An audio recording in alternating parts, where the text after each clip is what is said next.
जीवन हमें एक मौका देता है, इसलिए जब भी सही कॉलेज चुनने का समय आए तो सिर्फ मंगलायतन यूनिवर्सिटी आपके बेहतरीन भविष्य और सर्वांगीण विकास के लिए।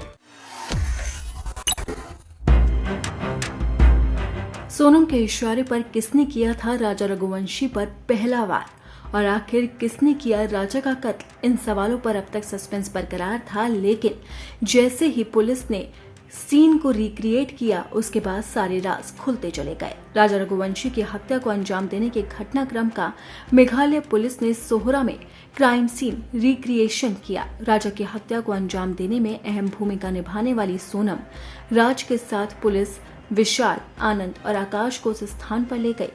मौलखिया की पार्किंग से वेई साउ डांग फाल की पार्किंग तक पहुंचकर राजा रघुवंशी की हत्या को अंजाम देने के घटनाक्रम को दोहराया गया।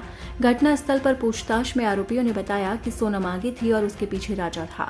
जैसे ही सोनम ने इशारा किया, विशाल ने राजा के सिर पर पीछे हथियार से वार किया। पूछताछ में आरोपियों ने एक और खुलासा किया और कहा कि उन्होंने राजा पर 2 हथियारों से वार किया था। इस दौरान पुलिस ने घटनाक्रम की वीडियोग्राफी करवाई और मौके पर फॉरेंसिक टीम भी मौजूद थी। पुलिस को अभी नारंगी रंग के हत्थे वाला ही हथियार मिला है। ऐसे में मेघालय पुलिस एसडीआरएफ टीम के साथ खाई में फेंके गए स्टील हैंडल वाले दूसरे हथियार को मेटल डिटेक्टर की मदद से खोज रही है। मेघालय के ईस्ट खासी हिल के एसपी विवेक सेयम ने बताया है कि पोस्टमार्टम रिपोर्ट में ये बात सामने आई है कि राजा रघुवंशी के सिर पर हथियार से किए गए वार के 2 निशान हैं। इसकी वजह से ही उनकी मौत हुई। विशाल और आनंद के बाद आकाश ने नर्वस होने की वजह से राजा पर वार किया, लेकिन उसके निशान राजा की बॉडी के कई दिनों तक डिकपोज होने के कारण नहीं मिले।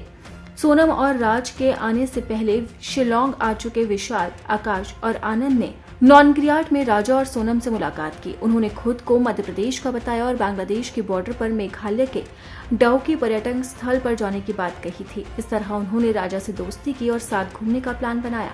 23 मई को राजा रघुवंशी की हत्या वाले दिन जिस तरह सोनम और 3 आरोपियों ने घटनाक्रम को अंजाम दिया, उसे पुलिस ने दोबारा से रिक्रिएट किया है। अब उसके अनुसार सबसे पहले सोनम राजा को एक सुनसान जगह पर ले गई।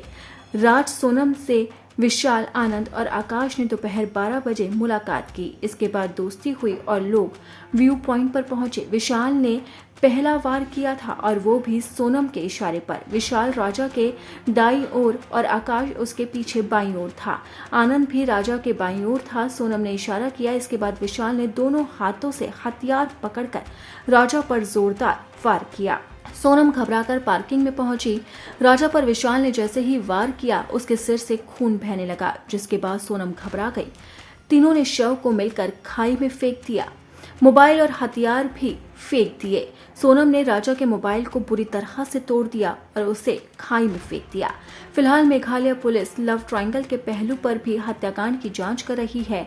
इसी के साथ ही राज ने भी शिलोंग आने के लिए टिकट बुक किया था, लेकिन सोनम के परिवार में वो कर्मचारी था। ऐसे में इस पर शक न हो, इसलिए वो शिलोंग नहीं किया। और अब सभी आरोपियों की पूछताछ 19 जून को होने वाली है। मेघालय पुलिस शिलोंग कोर्ट में 19 जून को उन सभी को पेश करेगी।